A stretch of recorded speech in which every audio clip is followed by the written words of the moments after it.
Guten Abend, meine Damen und Herren. Heute habe ich die Freude, den CEO von Lupaka Gold interviewen zu dürfen, Herrn Eric Edwards.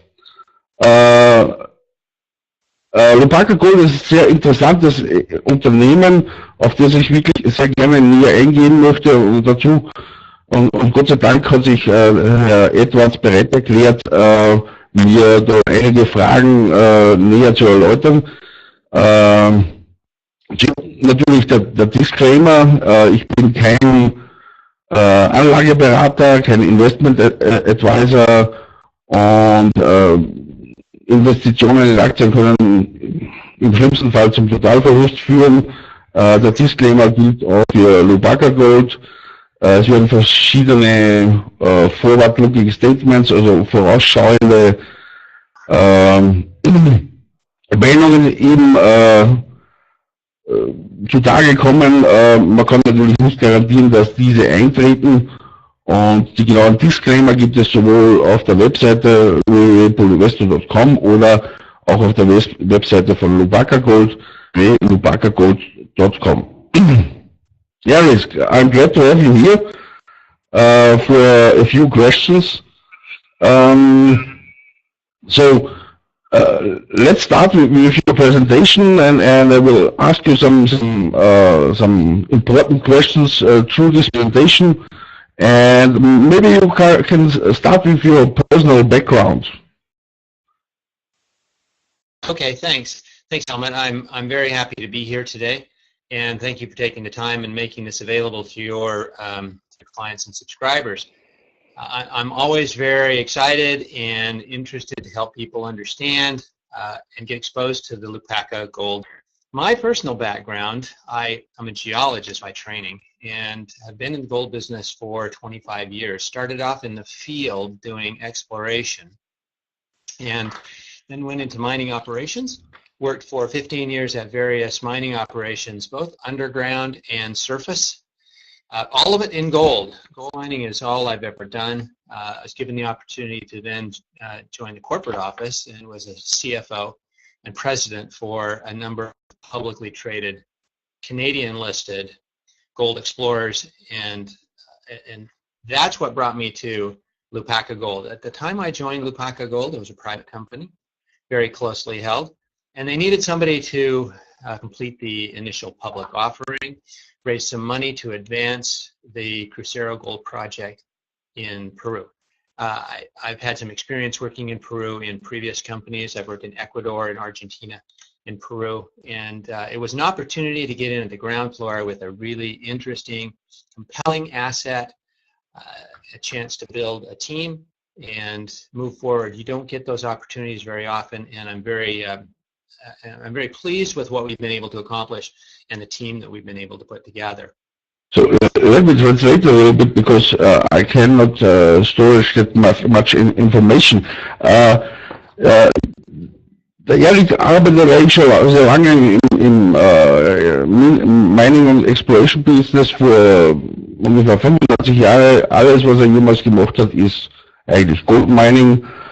Er hat sehr viele Erfahrungen sammeln können in seiner Karriere. Er ist gelernter Geologe, hat eigentlich fast ausschließlich in Südamerika gearbeitet.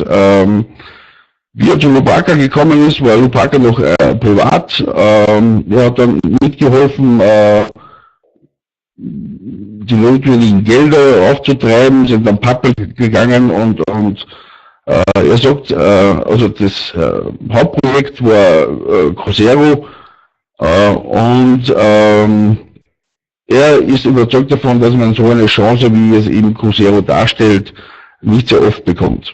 Okay, please carry on. Okay, so Lupaka is a very new company, having just completed our initial public offering 2 years ago in June. So not quite 2 years ago, we raised $20 million, listed on the Toronto Stock Exchange. At that time, we had one project, the Crucero Gold project, and we had 800,000 ounces. I'll show you how the exploration results that we've been able to deliver. But you know, it was a small project with great promise, and we own 60% of it. We started off 3 years ago with a specific purpose, creating a Peru-focused gold exploration company. Now, with the Crucero project, 800,000 ounces, at that time, we knew that it had significant exploration potential. We've now grown it to over 2 million ounces in combined categories. We've also completed a strategic acquisition, acquiring Andean American Gold last year. That gave us another 1.2 million ounces. So we've grown in the past 2 years from one project with 800,000 ounces. Now we have 3 strategic assets and good exploration ground and properties, all of them in Peru, and combined more than 3.4 million ounces and still growing. I'm quite proud of the fact that what we've been able to do. That's a very amazing story, because you did an IPO for 20 million. That's not usual for the Toronto Stock Exchange. Much of the IPOs are smaller. So let me a little bit translate, because I think that's an important point. Lupaka hat ein richtiges IPO direkt am Toronto Mainboard gemacht und hat im Zuge des IPOs gleich 20 Millionen Dollar aufnehmen können. Zu dieser Zeit haben sie 800.000 Unzen nachgewiesen, und ihr Fokus war immer klar, ein Unternehmen zu formen mit einem starken Peru-Fokus. Please tell me, why Peru? What makes it different to other countries? Well, that's a really good question. You know, Peru, I've been working in South America for the past 8 or 9 years. I've worked in, as I said, Argentina, Ecuador, Peru, Mexico.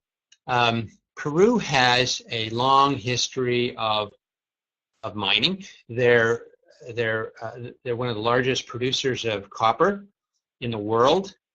They're a large producer of silver and gold. They have a very good land tenure, mineral rights legal system. It's been in place for a number of years. There's a good body of law. There's an infrastructure with consultants, equipment suppliers. It's a very good country to be involved in. The culture is good. The community relations, you know, this is important. Political risk exists everywhere in the world, including Canada, including the U.S., certainly, and in certain locations in South America. Peru has communities and governments that understand the importance of their extractive mineral industries for foreign exchange and taxes and other things, so they're supportive.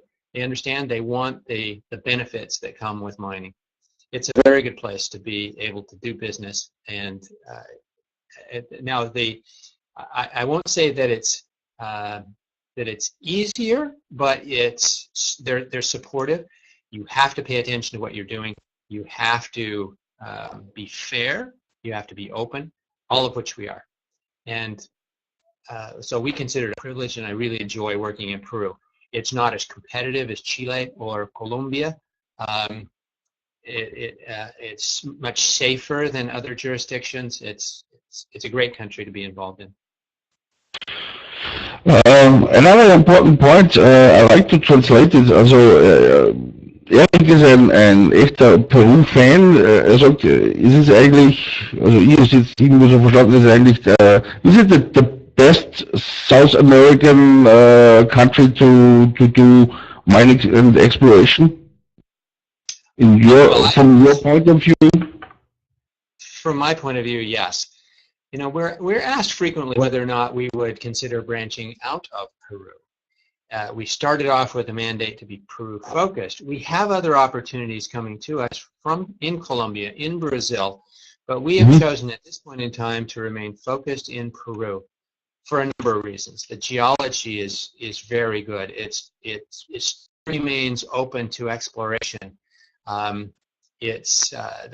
Western companies, Canadian companies, are well represented there, but it's not as competitive as Colombia or Chile.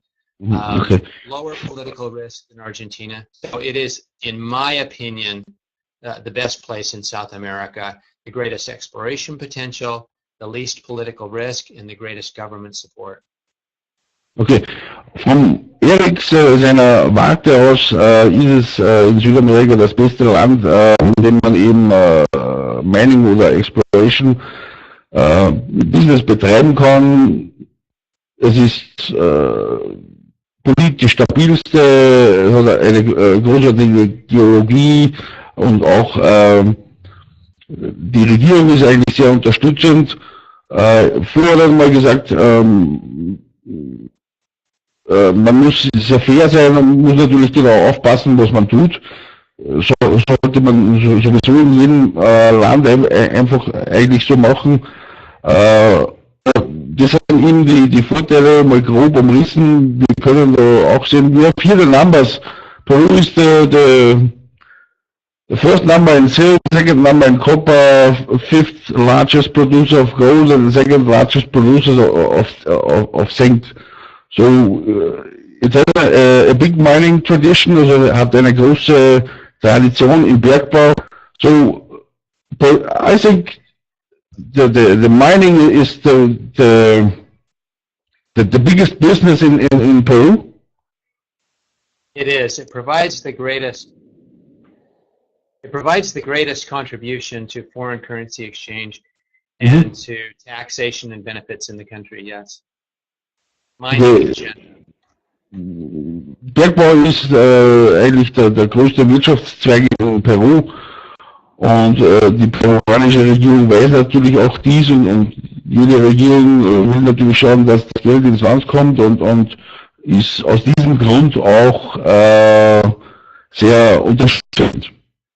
So the next slide is about the resource growth of your company. I think you did very well. So just explain with a few words what we are seeing here. Certainly. You know,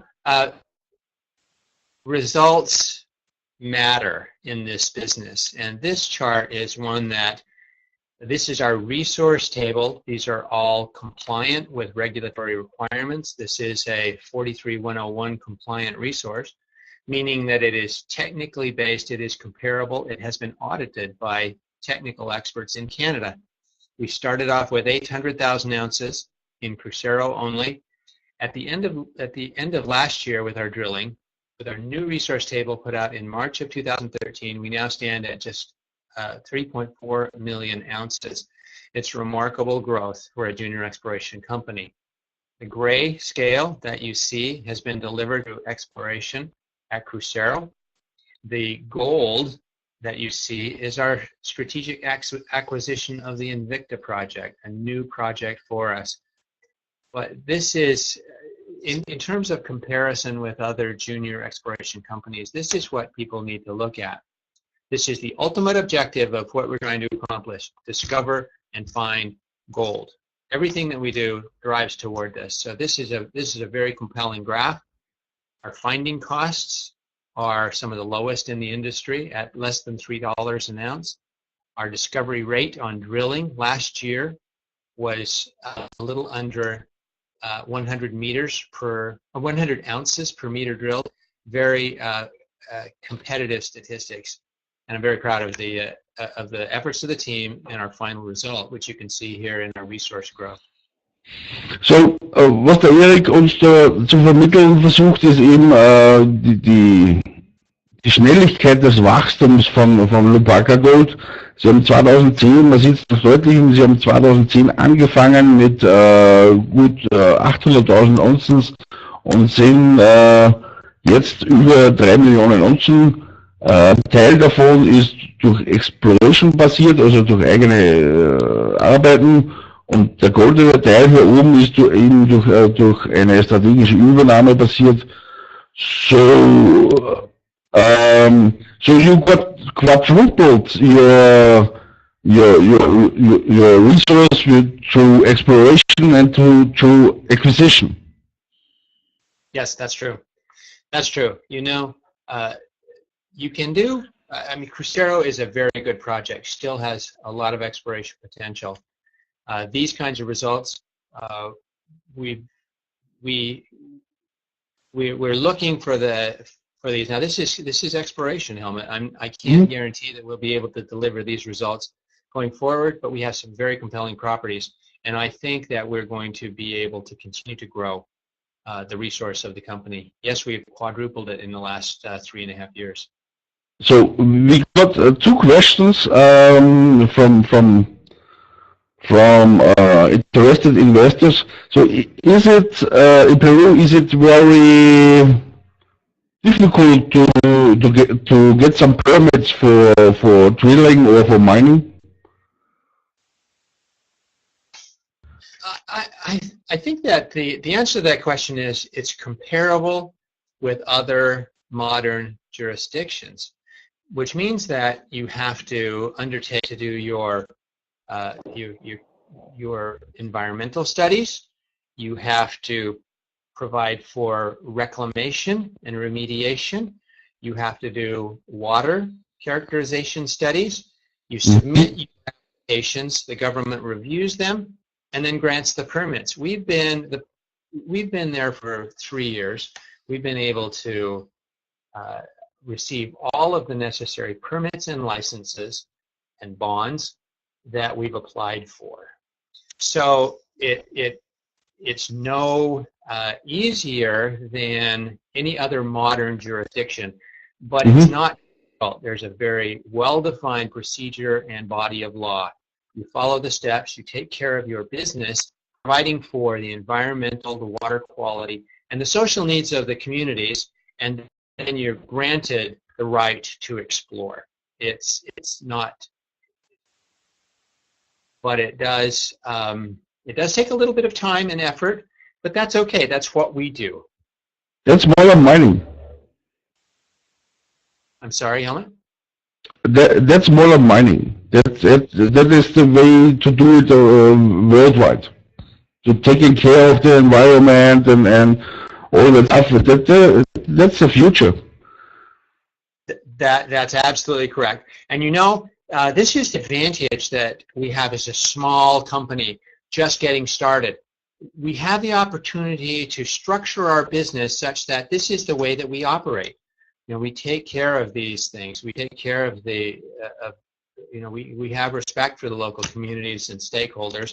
It's the way we do business. It certainly makes it more direct for us. We have good relationships, and we're able to get things accomplished. So let me translate it, because I think it's important. Also bezüglich der Genehmigungen sagt er, es ist nicht unbedingt schwierig. Sie haben alle notwendigen Lizenzen, die Sie jemals benötigt haben, erhalten. Es ist aber, also es ist nicht mehr so wie früher, wo man einfach auf nichts aufpassen hat müssen, sondern es funktioniert genauso wie in jeder anderen Jurisdikt, also in jedem anderen Land der Welt. Man muss aufpassen auf Umwelt, man muss gewisse Dinge einhalten, und wenn man das alles macht, dann ist es auch kein Problem, nicht die Genehmigungen zu erhalten oder so. Und sie wollen auch eben gut zusammenarbeiten mit den Communities, und sie wollen einfach das Geschäft, ich sag's einmal so ganz salopp, sauber betreiben und so zum Erfolg kommen. So, let's have a look on your main project. Is it your main project, the Crucero project? Yes, it is it's the project that we've had, that we based our initial public offering on. It's still our flagship project. This graph shows the resource growth there. Start off with 800,000. Now we're at 2.2 million. We now own 100% of this asset, having completed the buyout of the minority interest in January of 2012. We have gold recovery, metallurgical work that is ongoing that shows that recoveries are greater than 80%. It has very good infrastructure. We'll see in a moment the location. It's a very nice little project. Now, going back to communities, this is located in an area that's not, we don't have any communities nearby. That's another added benefit. The deposit also is quite unique in that it's located at surface. We'll see this a little bit later. It's at surface, exposed, mineralization. So it's a very interesting little project, quite unique in terms of exploration and gold. You have answered the next question. It is your flagship project, and I think in a later slide you built 80 kilometers of a road to have access to this. Yes, we've road access is quite good, and in this next slide that we have coming up, you'll be able to see where it's located. If we advance to that. We are in the high 80s. We're up at, well, this is our, sorry Helmut, this is our resource table. With this chart, people can, this is again extracted, here we go. Sorry. So tell me what slide you want to see. This slide is fine. So okay. People who are familiar with Juliaca, or with Peru, we are in southern Peru. There is Lake Titicaca. Some people, it's a popular tourist destination in the city of Puno. We fly into the city of Juliaca. 5 hours later, we are at site. There's road access directly to the site. There's no helicopter access or anything other than that necessary. See, we're in a jurisdiction or an area that is well populated with other mines, companies that some of your investors may be familiar with, Minera IRL, the Oyachea project. You can see the Shield Group, Fortuna Silver.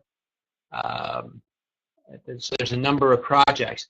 Now, our geologists and our other employees, this is a camp operation, but they come out of Puno.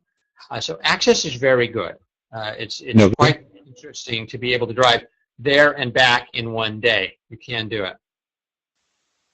So your project is approximately 100 kilometers away, or 150 kilometers from the Lake Titicaca. Yes. So because many of us know it's German spelled the Titicaca Sea, and you have a touristic space. It's always a little bit difficult to mine there, but it's far enough away to have no problems from the side. That is correct. And the cities of Juliaca and Arequipa, which we have shown on here, are mining centers for Peru. They provide all of the consultants, equipment suppliers, drillers, everything that we need comes out of Arequipa and Juliaca. The road is also paved up to, yes? I translated it a little bit. Jeder von uns kennt den Titicaca-See. Kommt oft in Kreuzworträtseln vor. Dieser See ist ein touristisches Zentrum und dann ist auch eigentlich der Zugang zu dem ganzen Gebiet eigentlich relativ einfach. Es kommen viele Touristen hin, also gibt es auch eine Flugverbindung.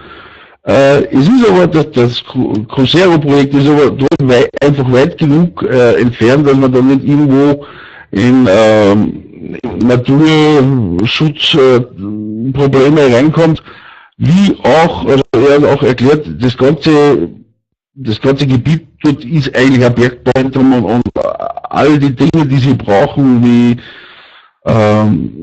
Bohrmannschaften oder im ausgebildetes Fachpersonal kommt direkt dort von dem Gebiet, und man sieht es auch hier eingezeichnet, es gibt einige Minen da im ganzen Umkreis, und die Straßen sind alle geteert, das heißt, es sind nicht irgendwelche Schotterpisten, die man da überwinden muss, So the infrastructure for the project is let's say well, excellent, well.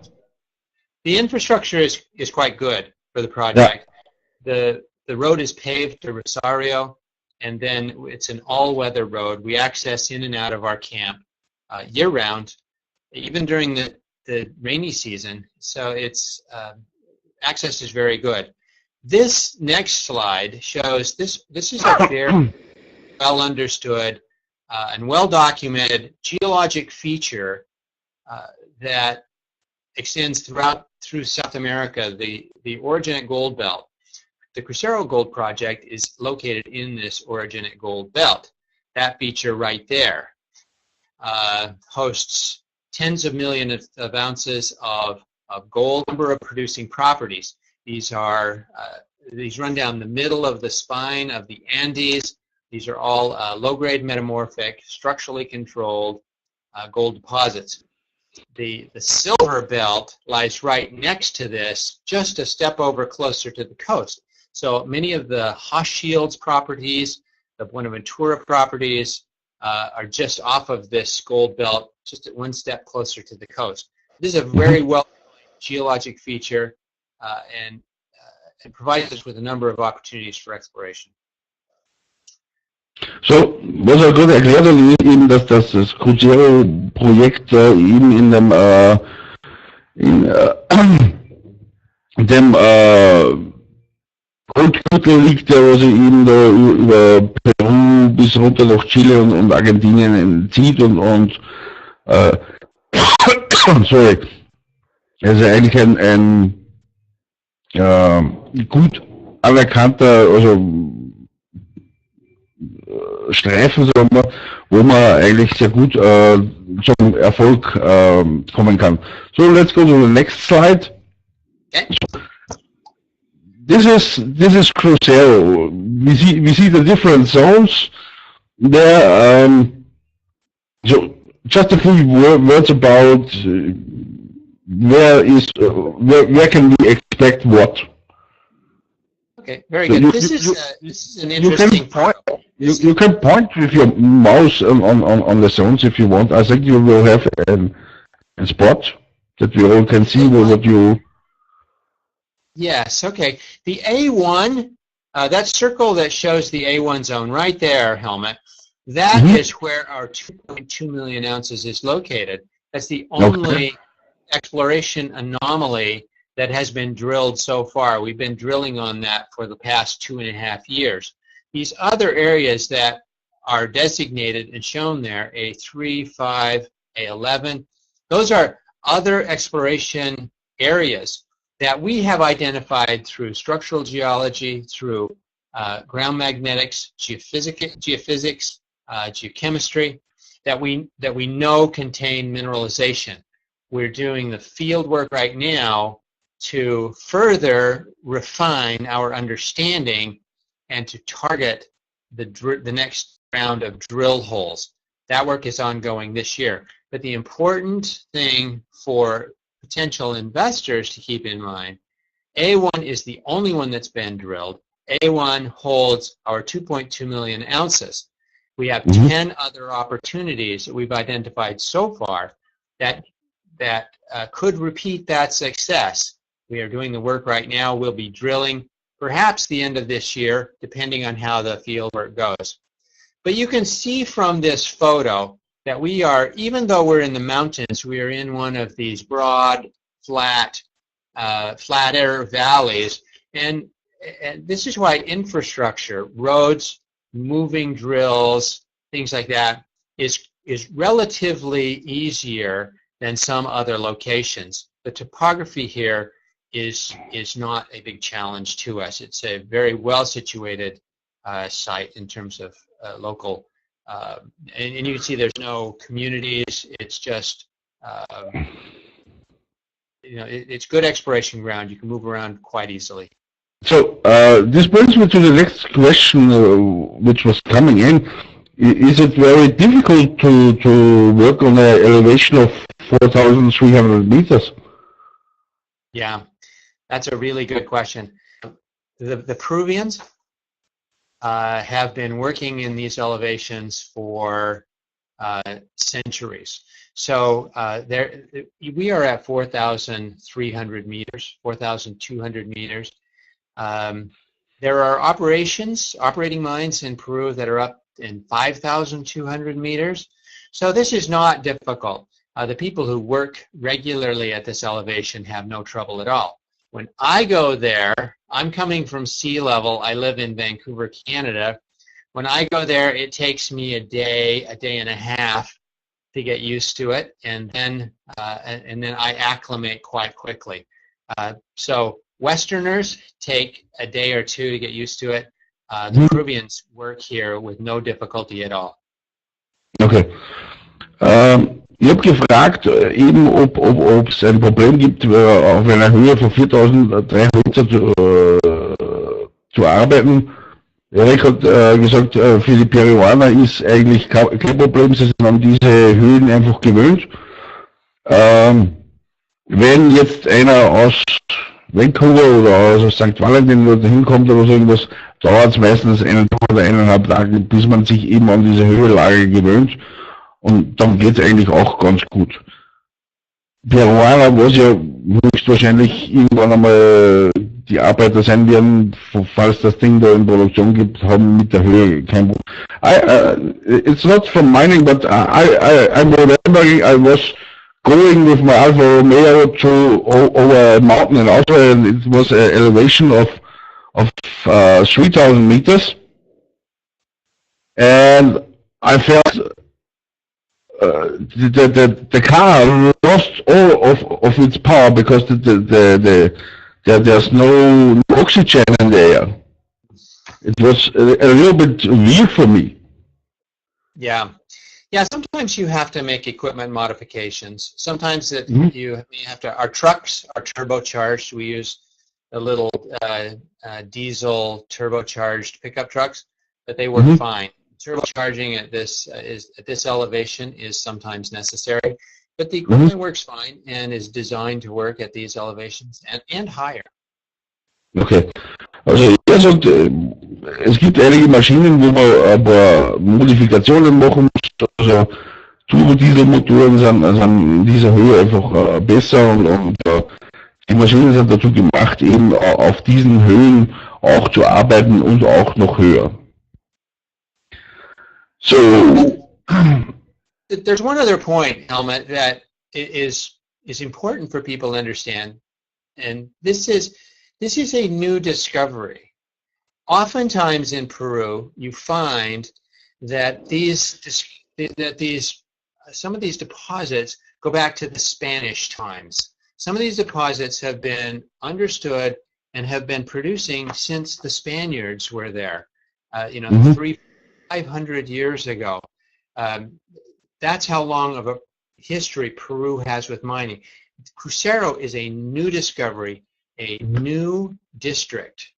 And you can see that in everything that we do. You don't see existing workings. You don't see artisanal workings. That's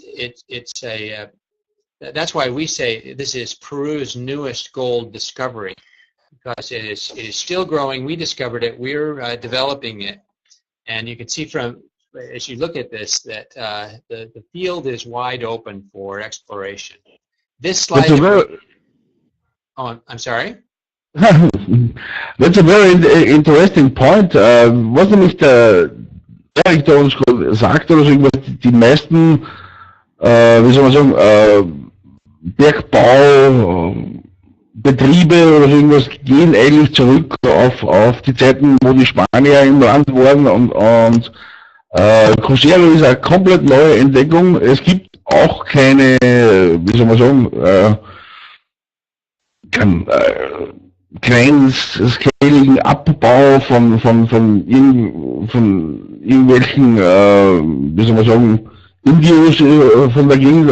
Da ist noch nie irgendwas vorher abgebaut worden, und auch die Spanier waren nicht dort. Also das, ja, er bezeichnet Crucero als eben die neueste Entdeckung im peruanischen Goldsektor. So that's very interesting, and when we look at this slide, we can see if you will construct an open pit mine there, you will start with 2 grams per ton of gold. So that's very unusual for open pit mines. Very unusual.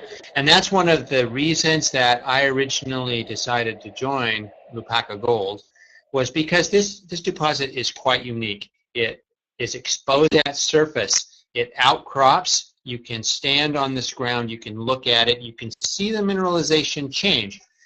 Even though our resource estimate goes down to a 0.4 gram cutoff, the core of this mineralized zone is 2 grams. It's high grade, higher grade, and is quite broad at the surface. What you see here, the red is the plus 2 gram core right there. Exposed at surface, it's more than 150 meters wide, and going up the hill, just that hillside is about 300 meters. The entire length of the strike length going down the valley and off the slide to the right, we've exposed it for more than 800 meters. It's a very unusual and unique orientation of the geology. So again, if you can recall the previous slide, this is A1. We're zeroing in now, and we'll be talking specifically about A1. See that's A1 right there, and then you take a step back, and you can see the hillside. So another important point, because der Erik hat uns schon erklärt, einer der Gründe, dass überhaupt zu Lupaka da als Vorstandsvorsitzender, als CEO gegangen ist, war eben die Einzigartigkeit dieser Lagstätte. Das heißt, es ist sehr selten, dass so Open Pit, also so Tagebauminen eben direkt an der Oberfläche beginnen und für Goldverhältnisse eigentlich in einem relativ hochgradigen Bereich mit 2 Gramm pro Tonne. Man sieht das da in der Grafik eben. Das ist ca. 150 mal 800 Meter, so groß ist eben dort, wo man eigentlich den Tagebau beginnen kann. Und wenn man Tagebau mit 2 Gramm pro Tonne beginnen kann, ist es eigentlich, hat man eigentlich einen Gewinner. Yeah, you have no overburden on Cruzeiro. There's no overburden. There's no dirt. There's just rocks. On the A1 zone that we're looking at, there is no overburden. That's right. And in fact, it's being the hillside. Any kind of mining scenario that you may want to look at is just taking off the top of the hill before it goes down into the pit. The other exploration areas on the Cruzeiro deposit do have a slight cover, 5 meters or so of overburden. That's one of the things that makes our exploration a little bit challenging. A1 is obvious. It sticks up there. It's exposed at surface. The other ones do have some slight cover, but they're all very near surface. Also sagt, es gibt eben auf der A1-Zone kein Erdreich eben über dieser Zone. Die Felsen sind exponiert, das heißt, man kann die Mineralisierung sehen. An den anderen Zonen gibt es leichtes Erdreich, das ungefähr aber auch nur so um die 5 Mal dick ist, also eigentlich sehr einfach, was die Exploration natürlich ein bisschen einfacher macht, wie wenn man sich durch 10 Meter Erdreich bohren muss. So, okay. This slide it's a little bit busy, but it's important. This is the plan view. So this is from above looking straight down at the property. The red dotted line shows the outline of the mineralized envelope. This is straight out of our technical report that was prepared by our independent experts. Again, this is a requirement in Canada, and I think most stock exchanges. And that's where you can see that it is about 150 meters wide and close to 900 meters in length of the A1 zone. So, also das ist ein sehr, sehr wichtige Grafik eben, wo man genau sieht, wie die ganze Zone ausschaut. 150 Meter breit, ca. 600, 800 Meter lang. Wichtig natürlich für den gültigen also für den gültigen National Instruments report. So all the small black lines are these drill holes? Yes, those are drill holes. What you see on this map is all of our historic drill holes. Okay. Die schwarzen kleinen Linien, die man da sieht, übrigens man kann diese Präsentation auch auf der Webseite herunterladen, wo man sich vielleicht ein bisschen größer anschauen kann. We can download, interested investors can download this presentation on your website as well. That's correct. And if people have an interest, this entire report is published and available on CDAR, the Toronto Stock Exchange documents filing system. Okay. This is a public document. Now, this next slide that we're looking at, again, it's one of our principal exploration tools. These are ground magnetics. This is registering the slight magnetic differences that exist in the rocks from backpack-mounted magnetometers. We've covered the entire project area. The blue that you see are zones of known mineralization. A1 is identified there. You can see how much it pops out. It gives you a very distinct ground magnetics high. So then, therefore, from what we know of structural geology throughout the region and what we know of ground magnetics, we start then looking elsewhere around the property. This is why we say we have 10 other opportunities to duplicate our success and find another multi-million ounce mineralized zone at Crucero.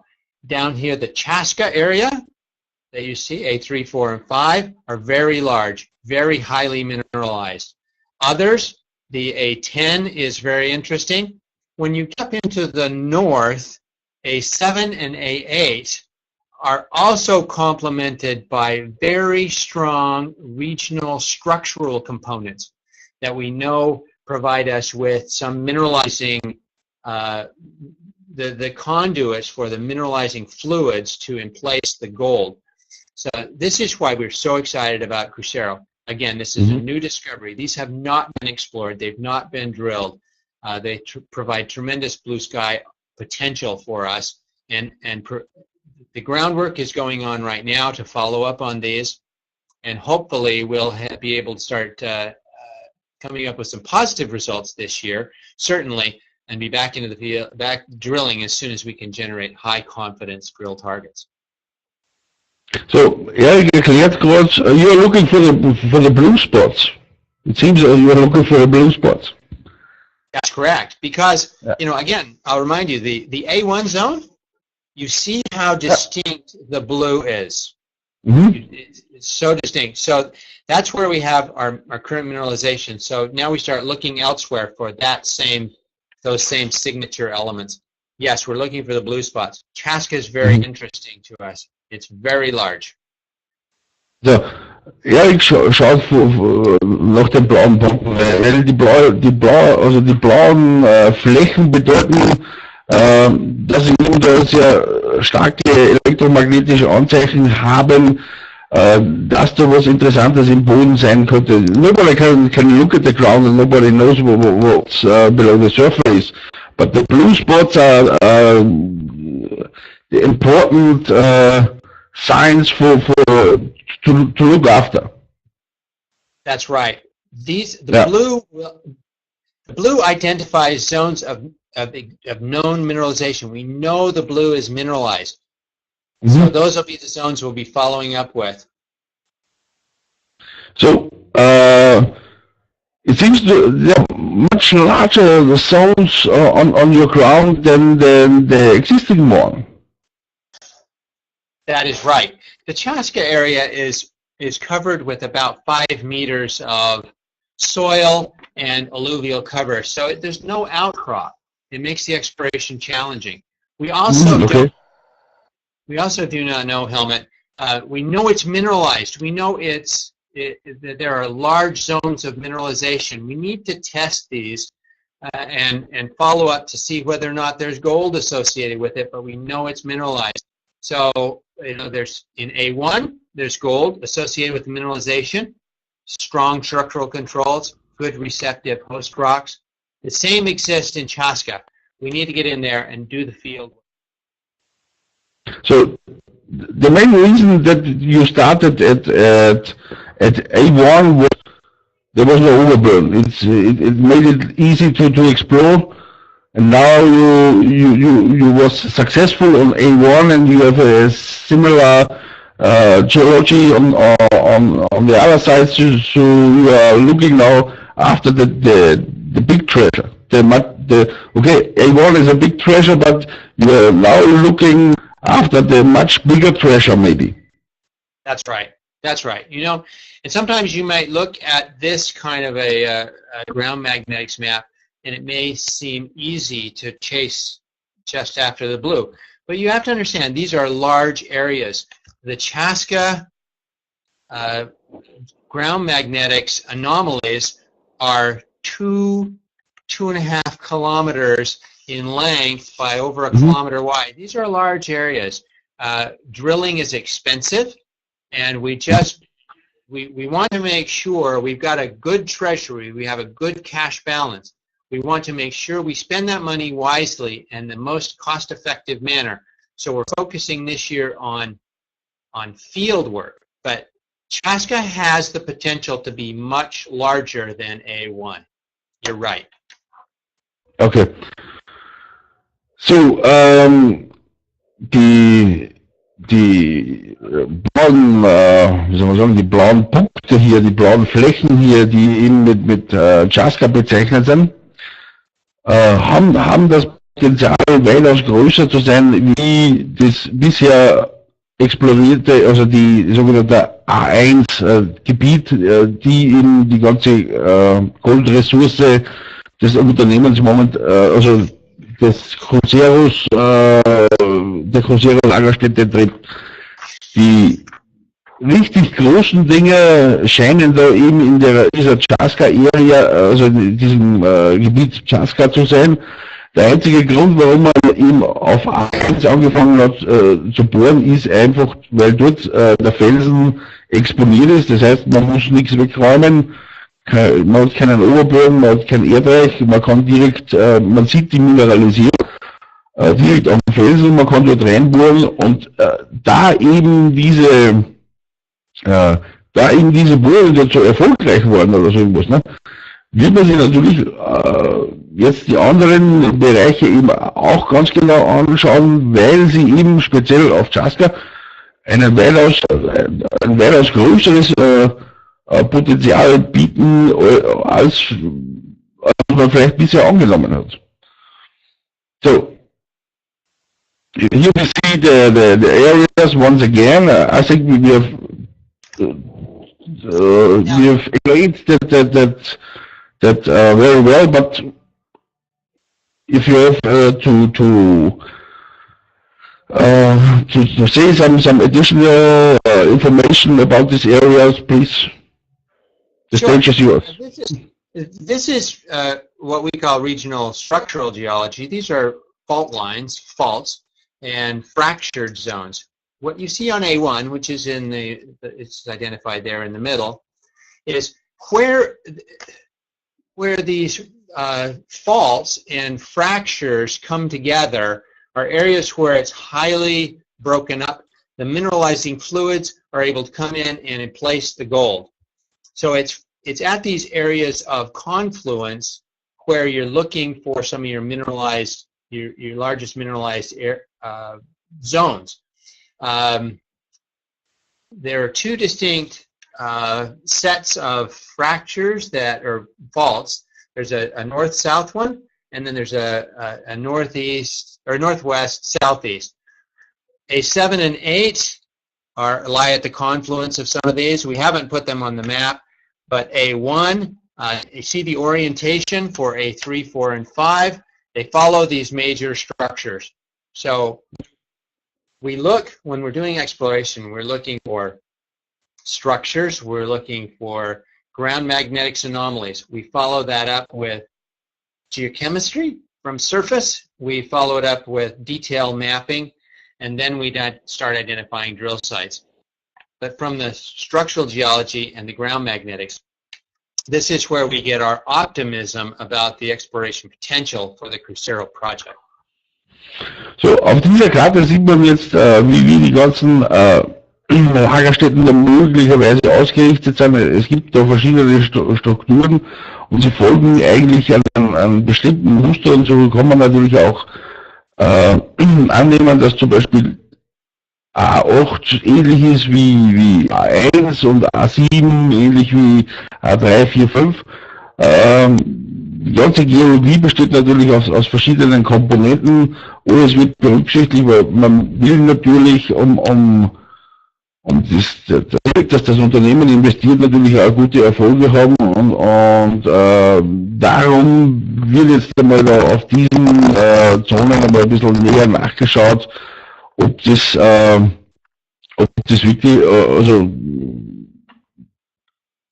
dass man auch in diese Richtung weiter exploriert, dass man auch hier zu vielleicht noch viel größeren Lagerstätten kommt, wie bisher angenommen. So, your next project is Invicta. So, tell us a little bit about it. Invicta is an interesting project. It was acquired as part of the American transaction. We did a corporate acquisition last year. Indian American held the Invicta project. This is a very well understood, highly drilled project. It's been around for years. Barrick used to own it. There are, in this photo, you can see the dump. There is about 1,200 meters of drift tunneling into this project. 1.2 million ounces. It's polymetallic, meaning gold and copper. About 65% of the value is gold and the remainder is copper. It's a very large land position, and that's the reason that we had an interest in acquiring Indian American. There's 30,000 hectares of property here, a very large land position, of which only a small fraction has been explored. The Invicta project that has the 1.2 million ounces, 600 hectares. The entire project is 30,000 hectares. It has great potential for exploration. That's what we do. We'll be assessing this project and identifying how we can best move forward in terms of exploration and development of the Invicta resource. So, Invicta ist auch ein sehr interessantes Projekt. Erstaunlich ist eigentlich die sehr, sehr große die Fläche dieses Claims, die nämlich 30.000 Hektar umfasst. Das ist riesengroß und es wurden bis jetzt eigentlich nur 100 Hektar irgendwie ein bisschen exploriert. Und für diese relativ wenig Explorationsarbeiten ist man auch schon auf eine sehr erstaunliche Ressource eben gekommen. Und so people say that Invicta is a very advanced project. and it's possible to bring it into production very fast. Is that true? That is true. That is true. There is near-term development potential here. Now, Lupaka Gold, our capability, we are explorers. We are not engineers and builders. This project has, since we acquired it, we've had a number of inquiries as to what our intention is with the Invicta project. These inquiries are coming from people who are looking for near-term production. These are companies who are mine builders and operators. So we are evaluating strategic options for the Invicta proper, and we'll be assessing those over the next several months as to how we might be able to join with or somehow cooperate with near-term production with this project and still be able to offer Lupaka shareholders exposure to production and exploration upside. This project is getting quite a bit of attention, and we'll be looking at that. You know, while we are exploring on the rest of the surface area, it may be that we can somehow join with a partner that is better able to advance this project and get us some production, some operations, perhaps some cash flow in the next 3 to 4 years. This is a project that is ready to go for permitting and construction. It can be done quite quickly. Also, ehrlich gesagt, es ist wahr, also Invicta ist so weit fortgeschritten, dass es relativ schnell in Produktion gebracht werden könnte. Sie selbst sind keine Mine Builders, sie sind eben eher auf der Exploration-Seite zu Hause. Darum suchen sie auch noch für Invicta möglicherweise noch strategischen Partnerschaften. So if the price is right, you would sell Invicta? Well, that wouldn't be our preferred alternative, but under the right circumstances, yes, I would. My preferred alternative, Helmut, would be that we give Lupaka shareholders the opportunity to participate in expansion of the resource, in exploration growth, as well as development of the project. So we'll be looking. Do you think on a spin-off of Invicta in a separate company? I think that we could consider that, but like I said, we will.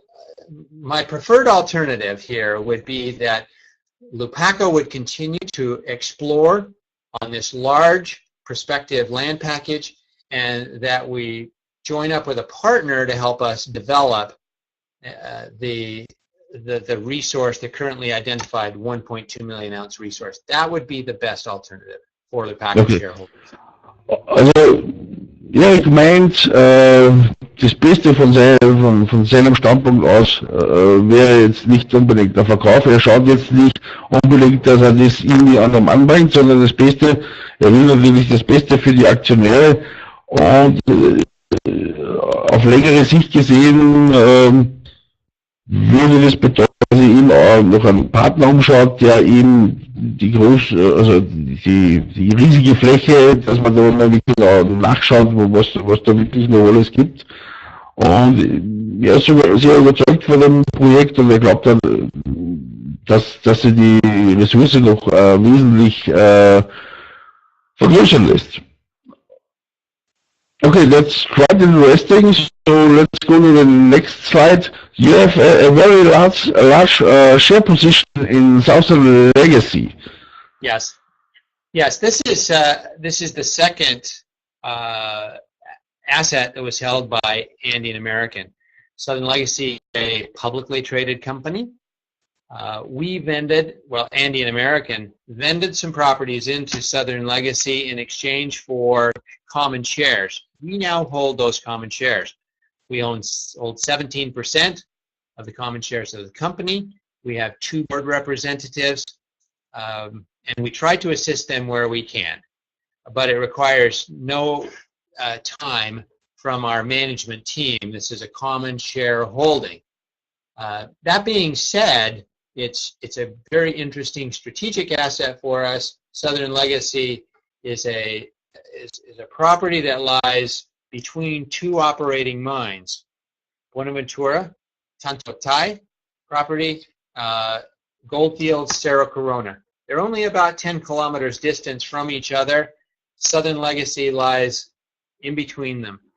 Southern Legacy will at some point be taken out by one or the other of these companies, and but they're working hard to expand their resource and resolve some property conflicts. It's a very interesting little company.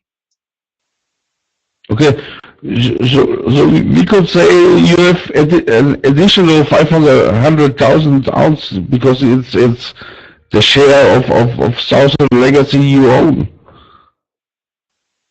That's right. We are the largest shareholder. It's a control block. So we were told that Southern Legacy is one of the hotspots in takeover speculation on the streets. The share price is still low, but I think that the strategic land position is too good as the majors can oversee it. I think that you're absolutely right. This is the share price is very low. It's come off a lot in the last 6 months, but it's very it's strategic land holding between 2 operating mines. It will be taken out at some point. Now the thing that I like about it for Lupaka shareholders, and the reason I believe it makes sense for us to continue to hold it, is that these are 2 of the most successful operating mining companies in Peru. You have Buenaventura, you have Goldfields, both internationally respected. It would be certainly the control block that we hold is of interest to both of these companies. They both have abilities to build and construct. Maybe they can help us on Invicta. They both have a large inventory of exploration properties. We may want to establish a relationship. We may want to trade for some projects. It's a very strategic asset for us that draws us close to 2 very good, large, well-recognized mining companies. It was also Legacy who you're the largest shareholders of Southern Legacy. Yes. Also Lupaka Gold ist der größte Aktionär von Southern Legacy. Sie besitzen 17% des Unternehmens. Das ist nicht wenig, weil Southern Legacy über 3 Milliarden Pfund Kupfer und 3 Millionen Unzen Gold aufweisen kann. Und das Beste an dieser, also es ist sehr, sehr low grade, aber das Beste an dieser Geschichte ist, dass es eben in der Mitte zwischen 2 großen Minen liegt. Die eine ist die Yanacocha-Mine, Buenaventura, und die zweite ist eben die Hutai-Mine von Goldfields. Es ist ja sicher, dass Southern Legacy übernommen wird von einer dieser beiden Parteien und sowohl also Goldfields als auch Buenaventura sind eigentlich die erfolgreichsten Minenunternehmen in Peru, und es ist eigentlich strategisch liegt das Gebiet von Southern Legacy eigentlich so gut, dass es eines Tages jemand schnappen wird, sehr zum Vorteil natürlich von Lupaka Gold, weil sie also durch diese Beteiligung ziemlich viel Cash in die Kasse bekommen. So, we have a slide here, community relations. Yes. A few pictures on your website of a soccer match on an elevation of, I think, 3,000 meters or more. Yes, you know, community relations is so important in Peru. It occupies probably half of our staff is dedicated to community relations. It's so important. It's important that you cultivate open, honest, respectful relationships. It's important that you provide them with programs that demonstrate that you care and that you want to be there for a long time. So we don't need to spend a lot of time talking about this, Helmut, but I do want to let people know that this is important. We focus on it a lot. We provide not only road maintenance and infrastructure improvements, we support schools, medical, dental, eyeglass, we provide jobs, we have sustainable business initiatives, local business support, just a number of things that make good sense for the company and the local communities. Also, these are the I'm sorry, go ahead. Sie sind, Lupaka sehr beschränkt natürlich auch in Bezug auf die Communities einiges zum Unternehmen. Erik hat gerade erzählt, dass die Hälfte des Personals in Peru eigentlich damit beschäftigt ist, eben mit Community Relations, die Unterstützung, Schulen, Optiker und eben alles, was dort vonnöten ist, wird natürlich auch mitgeholfen, dass es dort den örtlichen Bewohnern eigentlich gut geht, und ich finde das eigentlich sehr vorbildlich, weil es ist nicht unbedingt als Verständlichkeit, dass man da auch Geld investiert, speziell wenn man noch im Explorationsstadium ist. So, management and directors. Yes. So you started news release a few days ago. You have 3 new directors. Yes, that's right. And so the 3 that are listed at the bottom of the list, they're Patrick Soares, David Ray, and Paulo Bilzekjian, have left our board, and they've been replaced with 3 new directors. 2 of our directors now are prominent industry executives that live in Lima that are Peruvians.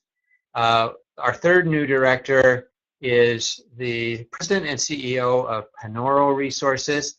He lives here in Vancouver, but he has been operating in Peru for a number of years, has lived there for 7 or 8 years of his life. So we're very pleased with our new directors and the Peruvian focus that it brings. So what the benefit of the new Peruvian directors? Are they well connected to the mining community, or what's the reason to join the board of Lupaka for them? Right. Well, for them, they both want to have they want to be able to contribute some of their skills and experience to a growing gold exploration Peru-focused company. So that's what's in it for them. For us, our new directors have very strong ties to industry. One is a mining engineer, and one is an attorney with specialties in finance. So we're very well represented in industry and finance at upper levels of government, and they fill a void that at this particular growth moment in our history is very well needed, and I'm happy to have them.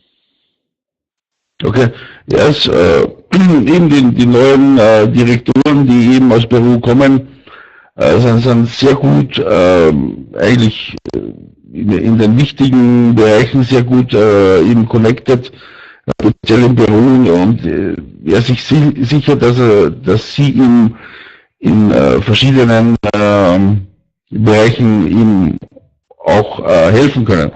So, and there are a lot of exploration companies in Peru which are suffering from the lack of money.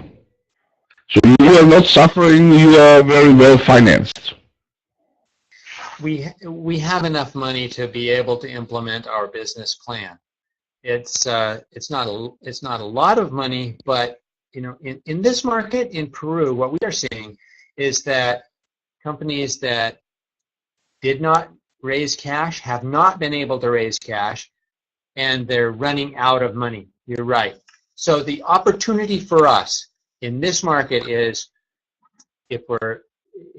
we need to be selective, but there are projects and companies and properties out there that are coming available for sale because their owners can't support them. There are buying opportunities market unlike any we have seen in a generation. Good projects and good people. Now is the time, and this is a strategic shift in focus for Lupaka Gold.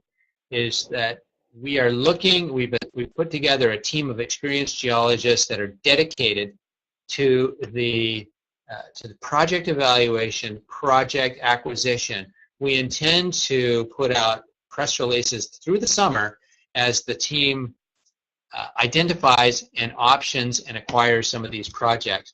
But now is the time to do it. In this market, you take advantage of the situation and pick up good projects. Unlike at costs, unlike we've seen in years, just like you said. So we've accelerated our efforts there. We see a lot of projects. We're going to be selective, but we intend to grow the company through acquisition. Okay. Was ich meine, ist, Sie sind in einer relativ guten Position, weil Sie eben so rund um die 8 Millionen in der Bank haben. Es gibt einige andere Unternehmen, die auch in Peru tätig sind, die durch die schlechte Stimmung im Exploration- und Ressourcensektor eben langsam die Mittel nicht mehr haben, um diese Projekte zu halten. Und das ergibt natürlich für gut finanzierte Unternehmen, wie es eben Lupaka ist, die Gelegenheit, echte Schnäppchen zu machen, wo einige Millionen eben investiert worden sind und eigentlich gute Ressourcen ausgewiesen, aber eben die Firmen jetzt kein Kapital mehr zur Verfügung haben, um weiter eben zu explorieren. Und das ist die Zeit, wo man eben die Schnäppchen machen kann. Und sie suchen auch aktiv danach und evaluieren verschiedene Projekte. You are looking for takeover of public companies, or you are looking at the private space? Both. And this is important. Our Peru team is focused on projects and actively seeking projects, and we're having a number of proposals submitted to us. Our corporate office here is talking to other companies. You know, corporate acquisitions are always difficult, but we've got a team that is actively looking for the right company with the right project. At these valuations, there are a number of excellent buying opportunities out there. Ja, Sie suchen eben noch guten Kaufgelegenheiten, und es gibt einige, die Sie eben schon anschauen. So, I'm also a shareholder on Lupaka. I bought a couple of a few days ago, and if you say acquisition, if you will take over a hammered TSX venture company, for just for example, or so it was. I'm not very keen to stay in it because you are paying a small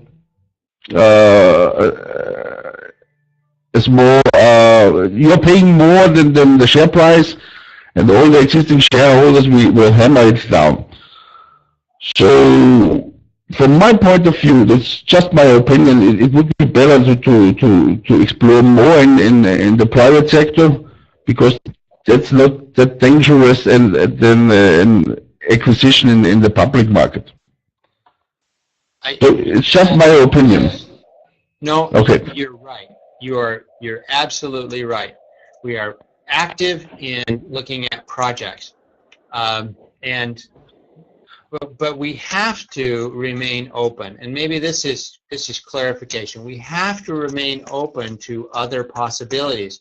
This is a different market than any we've seen in many years. Some of us in our entire career, we've never seen markets that are this bad. So there are opportunities. We have to stay open to that.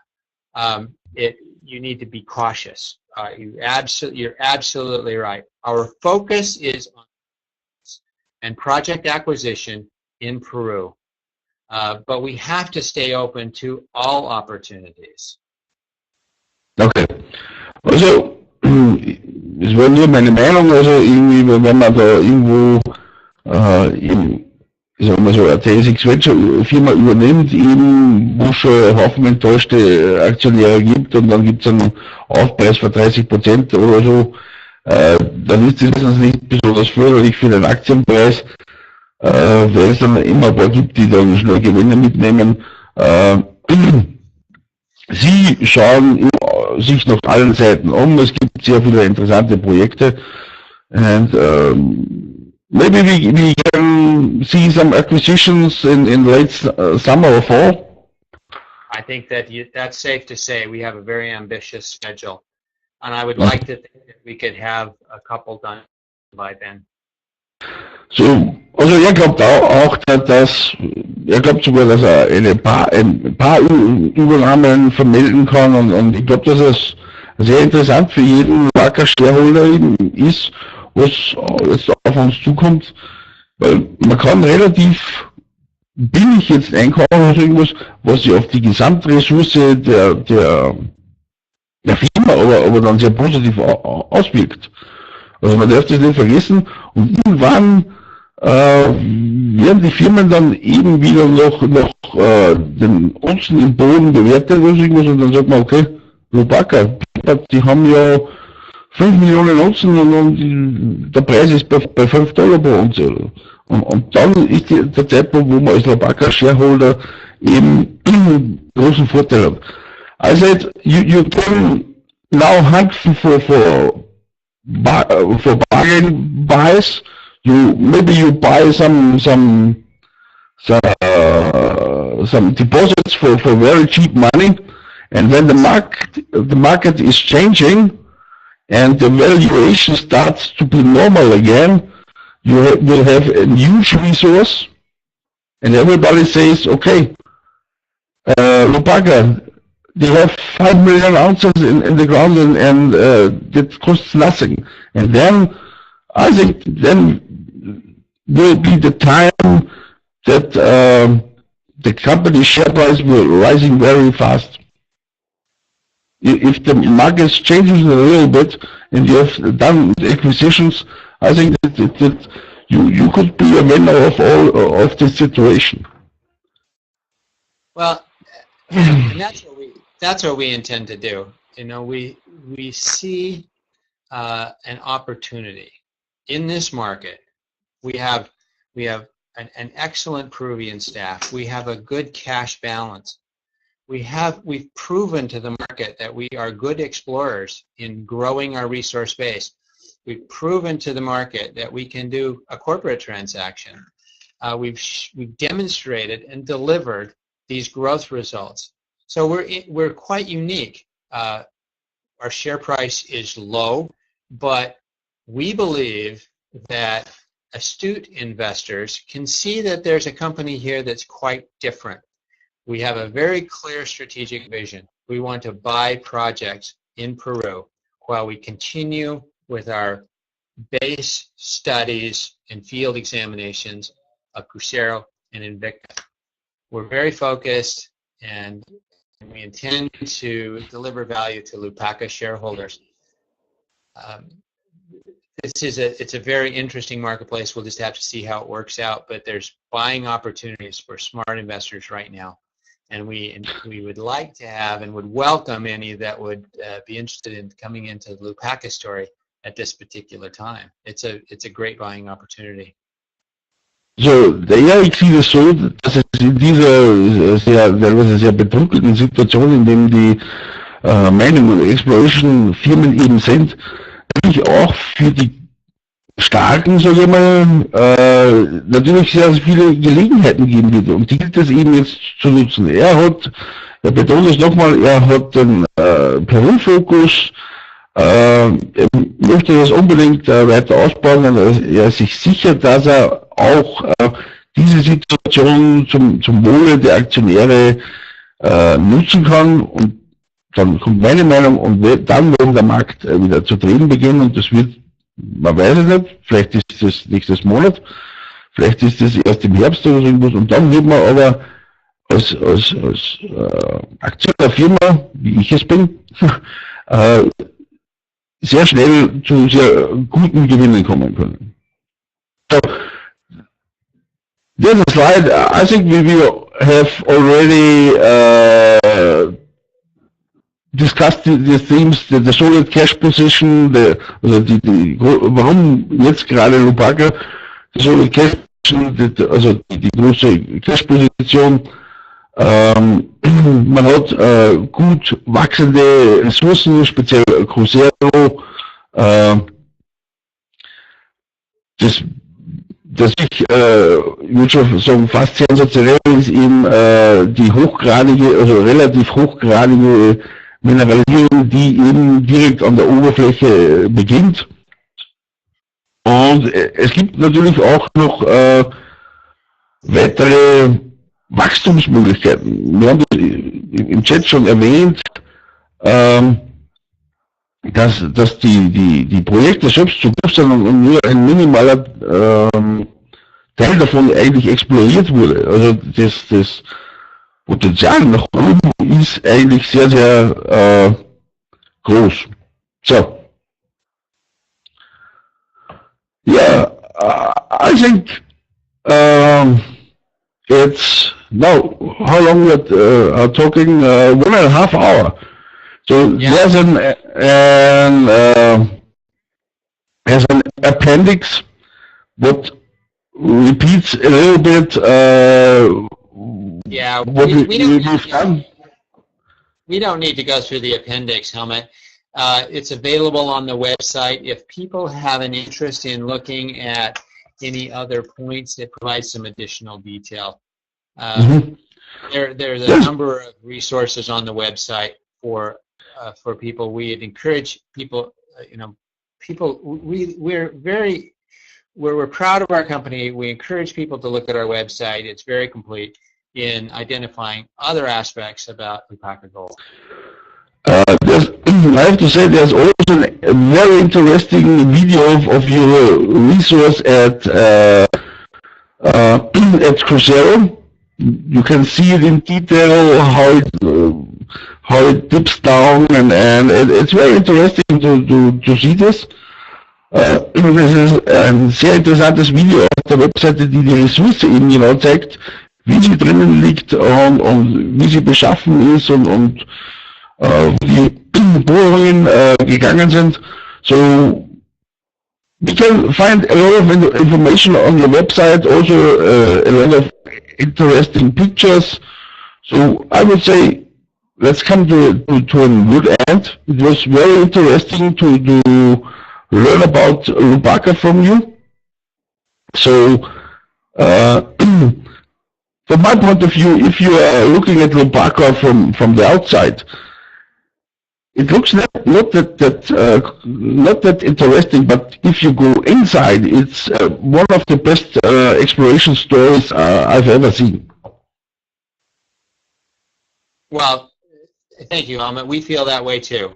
I really appreciate you giving us the opportunity today and taking the time. This has been a very good interview. Excellent questions.